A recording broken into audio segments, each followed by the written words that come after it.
je vais demander à Christine Prado de venir ici, où elle veut, pour effectivement nous parler de l'avancée en âge des personnes âgées, comment cette grande association voit les choses et comment elle apprécie le rapport qui va nous être présenté. Christine, à toi.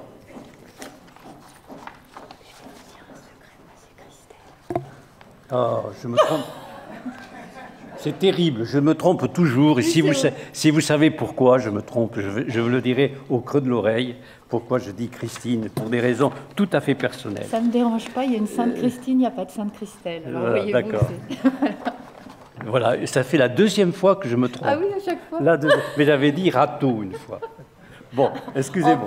En plus. Excusez-moi. Non, je vous en prie, il n'y a pas de mal.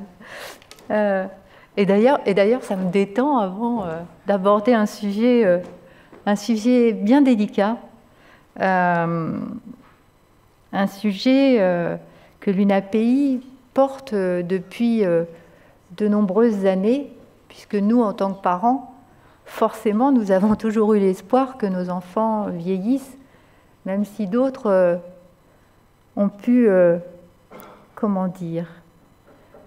ont pu miser sur le fait qu'ils ne vieilliraient pas. Et c'est encore spéculer sur le fait qu'ils ne vieilliraient pas. Et c'est encore ce qui se passe.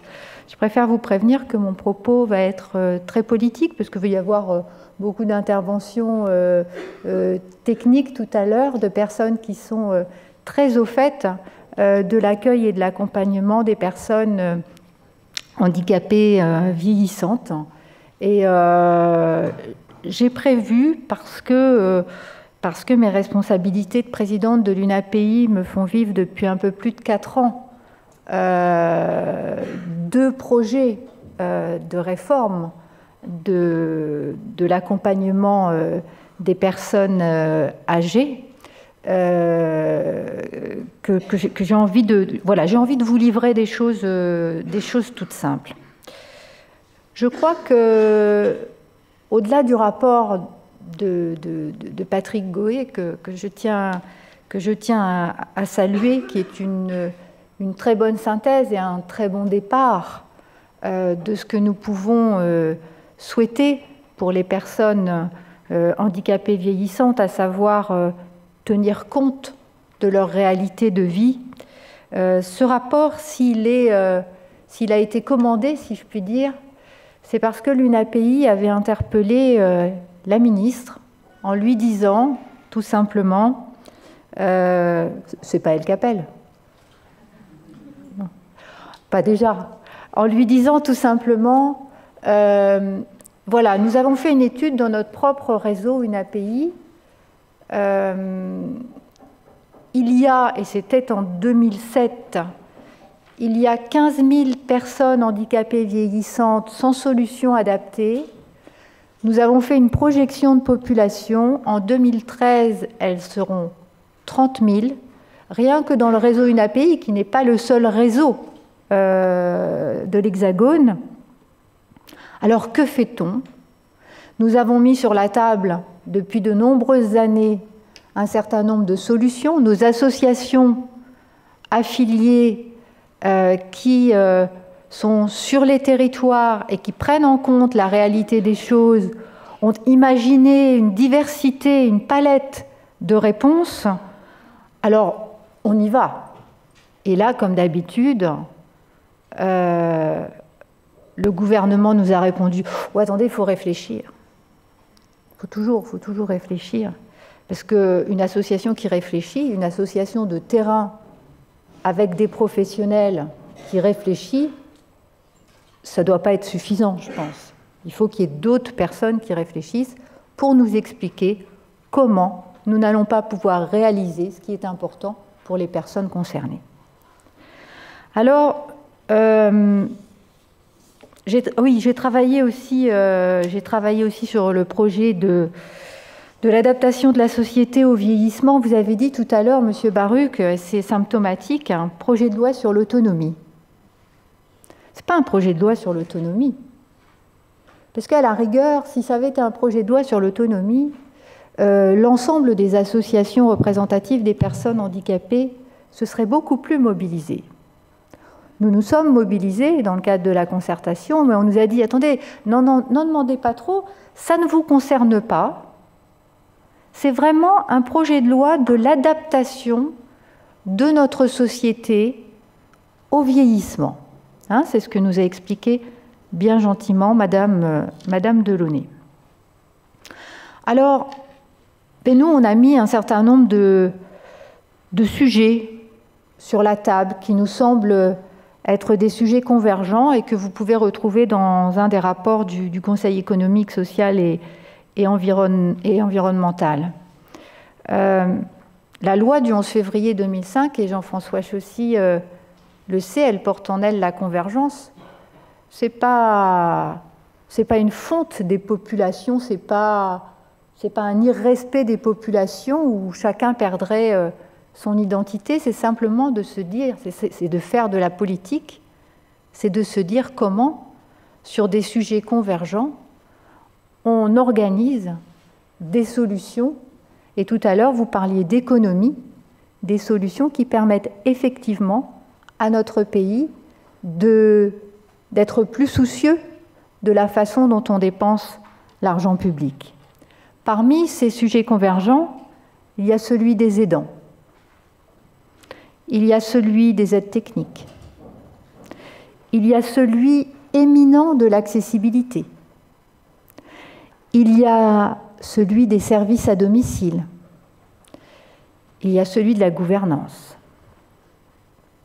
Eh bien, tous ont été massacrés. Dans ce projet de loi, moi je peux vous dire, je suis allée voir Madame Delaunay qui m'a expliqué restez bien assis. Comme ça fait plusieurs fois que je le dis, normalement je ne tremble plus en le disant. Elle m'a dit, les personnes handicapées ont tout, les personnes âgées n'ont rien. Il faut donc que je me batte pour les personnes âgées. Et puis elle m'a dit, parce que je pense que ce n'était pas suffisant, elle voyait que je ne vacillais pas encore suffisamment, et elle m'a dit, il est naturel que des parents s'occupent de leur enfant, quel que soit l'âge de cet enfant, mais il n'est pas naturel que des enfants s'occupent de leurs parents. Moi, j'essayais simplement de plaider la convergence. Je lui demandais simplement, expliquez-moi quelles sont les cohérences à la fois entre le projet de loi que vous portez et la loi du 11 février 2005. Comment mettez-vous ces deux lois en cohérence? Et je lui demandais aussi comment mettez-vous en cohérence cette loi que vous portez et la loi de santé publique qui va sortir. Elle n'a pas su y répondre, mais je crois qu'elle n'a pas su y répondre parce qu'elle ne peut pas y répondre. Alors, on nous a inventé les deux volets de cette loi. Vous savez, le premier volet qui ne concernerait pas les personnes handicapées vieillissantes. Parce que les personnes handicapées vieillissantes sont bien entendu dans la tête de tous ces braves gens dans des établissements. Comme le deuxième volet doit aborder les questions tarifaires, eh bien nous ne serons concernés que par le deuxième volet. Et Madame Touraine vient de dire « Ah, le deuxième volet, c'était en 2015, mais en fait, ça ne sera pas en 2015 parce que ça sera quand il y aura de l'argent. » Je vous laisse apprécier la façon dont les affaires sont menées. Ce qui m'a aussi inquiétée sur les territoires, c'est quelque chose de formidable qu'une association du mouvement UNAPI a organisé dans le Morbihan, où en fait la parole était donnée aux personnes handicapées vieillissantes elles-mêmes. Et les personnes qui devaient réagir étaient soit des responsables associatifs, soit des responsables politiques. J'ai été frappée d'entendre des personnes disant « nous, on ne s'était jamais mariés, mais comme on vieillit, on pense que c'est important de de pouvoir s'épauler l'un et l'autre et on voudrait pouvoir rester ensemble. J'ai été épatée d'entendre quelqu'un dire aux aidants à domicile, vous dites que vous ne savez pas faire, mais simplement, ne demandez pas simplement des formations. Écoutez-nous, nous, on est capable de vous montrer ce dont on a besoin. Je veux dire, il faut partir de la connaissance des personnes, il faut partir des personnes. Et les responsables administratifs qui étaient là, que ce soit le Conseil général ou l'ARS, ont répondu par des mots que vous connaissez tous, qui sont ratio, taux d'équipement, effet de ciseaux des finances des collectivités territoriales. Autant dire qu'à une demande humaine, à une expression humaine forte, il n'y avait pas de réponse humaine. Même si cette réponse pouvait être décevante, on ne prenait même pas en compte ce qui avait été posé par les personnes handicapées vieillissantes. Alors, je vais me contenter de reprendre un certain nombre de points, et rapidement, je crois, parce que j'ai dû dépasser mon temps. L'accessibilité. Et on est en plein, là, l'ordonnance, elle doit sortir le 24, là, au Conseil des ministres du 24. Mais vous savez comment on a appelé ça dans le projet de loi d'adaptation de la société au vieillissement? On n'a pas appelé ça l'accessibilité, parce que ça aurait été... Il aurait fallu avouer que cette accessibilité, elle était importante pour tous. Donc on a appelé ça l'adaptation. C'est formidable. Du coup, il n'y a plus de convergence entre les besoins des plus anciens parmi nous qui peuvent avoir des difficultés pour se déplacer. Moi, j'ai des difficultés pour me repérer, c'est pour ça que je ne suis jamais très à l'heure. Et les personnes handicapées. Comme ça, on peut dire, l'accessibilité, ça coûte cher, et puis bon, les handicapés, il y en a marre, on a déjà beaucoup donné pour eux, ça suffit. Maintenant, on va aider les, comment elle disait, les âgés ou les aînés? Enfin, l'un ou l'autre, parce que vieux, ça ne fait pas bien. Sur les aides techniques, on va permettre effectivement une ouverture de l'accès aux fonds de compensation, des MDPH pour les aides techniques, sachant que l'État rase gratis, puisqu'il n'abonde pas ces fonds de compensation. Pour les aidants, on va octroyer, je crois que c'est 500 € pour l'année, quelque chose comme ça. Je crois qu'on n'a pas très bien compris ce que c'était que d'être un aidant. Que c'était quelqu'un qui doit, tous les matins, veiller à ce que la personne puisse prendre l'initiative de faire sa toilette, veiller à ce que, dès qu'il fait froid, elle ne sorte pas en t-shirt, mais elle mette un pull, veiller à ce qu'elle mette ses chaussures à l'endroit, veiller à ce que ses ongles soient coupés correctement pour qu'ils ne s'incarnent pas. Je crois qu'on n'a pas pris la mesure de la tâche des aidants.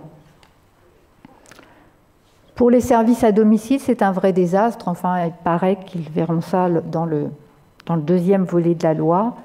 Et puis la gouvernance. Alors la gouvernance, ça a été... je crois que ça a été le plus grand guignol que j'ai jamais vécu. Alors on a mis quelqu'un de bien pour pouvoir nous aider à réfléchir sur ce sujet. On a nommé Madame Guinchard. Je pense que c'était la meilleure personne à nommer sur ce sujet parce que c'est une femme qui écoute, c'est une femme qui sait faire des synthèses et c'était vraiment la meilleure personne qu'on pouvait nommer sur le sujet. Elle a mis toute son énergie à essayer de trouver des solutions. Ce que les associations représentatives des personnes en situation de handicap souhaitaient, c'était conserver, même si on élargissait le public des MDPH à des personnes âgées et qu'on appelait ça des MDA.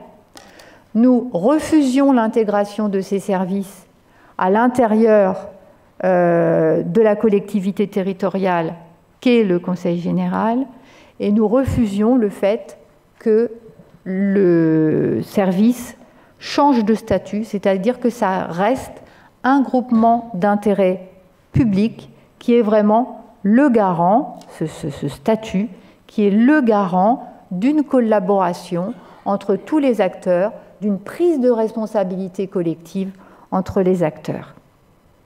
Et la démarche des associations de personnes handicapées a été très mal comprise. Elle a été très mal comprise puisque Madame Delaunay a déclaré dans l'hémicycle du CESE si vous n'avez pas les MDA, c'est à cause des personnes, des associations de personnes handicapées qui ont refusé de céder, comment dire, de partager quelque chose qu'elles avaient. Ce n'est pas du tout ça, au contraire. Nous souhaitons que les personnes âgées puissent bénéficier des mêmes avantages que les personnes handicapées vieillissantes. Pourquoi ? Parce que ce sont avant tout des personnes. Arrêtons de réfléchir en silos. Nous faisons tous partie de la même humanité. Je viens d'écrire un avis sur la société inclusive, et il est bien question de cela. Tant que nous mènerons des politiques qui sont des politiques en silos, qui ne sont pas en fait des politiques, qui sont des dispositifs, mais nous serons à côté de la plaque, et totalement à côté de la plaque. Alors j'ai juste dit à une ministre pour qu'elle essaye de comprendre, ça l'a un peu choquée parce qu'elle a dit « vous voulez toujours des trucs particuliers, vous, les associations qui représentent les personnes handicapées ». Et je lui ai dit « non, Madame la ministre, je lui ai dit « quand vous vieillirez, qu'est-ce que vous souhaitez pour vous ?» Elle me dit « je souhaite pouvoir rester à domicile et être accompagnée à mon domicile ». Et bien je lui ai dit « voilà, les personnes handicapées vieillissantes, c'est exactement ce qu'elles veulent. Sauf que le domicile que vous leur avez affecté, elles ne l'ont pas choisi. Le domicile que vous leur avez affecté, c'est soit le domicile de leurs parents, parce qu'il n'y a rien eu d'autre de construit, soit un foyer qu'elles doivent quitter quand elles quittent leur travail. Donc vous voyez, c'est tout simple. Elles ne veulent pas quelque chose de particulier, elles veulent la même chose que vous, c'est-à-dire vieillir à domicile avec un accompagnement adapté. Voilà, comme je vous le disais, c'est très politique parce que je suis extrêmement amère que nous gâchions une chance de pouvoir organiser de véritables réponses à la fois pour les personnes âgées dites non handicapées et pour les personnes handicapées vieillissantes qui, dans ce texte, seront les grands perdants encore une fois, et je reviens sur mon propos introductif, on spécule sur leur fin de vie, puisqu'une personne handicapée qui intègre un EHPAD sans accompagnement adapté a la même espérance de vie que ma grand-mère de 18 ans. Voyez-vous comment je la vois? Je crois que c'est pour ça qu'elle m'aime bien. De 98 ans en EHPAD, c'est-à-dire 24 mois. Voilà. Mais ce n'est pas suffisamment grave. Alors, vous parlez de défi, mais c'est plus un défi. C'est plus un défi. C'est une catastrophe nationale dont on ne prend pas conscience. Et nous sommes nombreux dans cette salle, et j'espère que nous allons tous prendre la responsabilité là où nous sommes, parce que je crois qu'aujourd'hui, s'il n'y a pas de sursaut citoyen, il ne se passera rien du tout, ça j'en suis persuadée. Là où nous sommes, nous allons tous prendre la responsabilité de nous engager pour que les personnes, quelles qu'elles soient, vieillissent le mieux possible selon leur choix. En tout cas, moi, c'est l'engagement que je prends devant vous. Et en ce moment, ce type d'engagement m'affaiblit beaucoup parce que j'ai l'impression que nous ne sommes absolument pas entendus. C'est pour ça qu'on a besoin de vous pour être entendus et qu'enfin nous ayons des politiques qui soient dignes des personnes et de toutes les personnes, de tous les citoyens. Voilà, je vous remercie.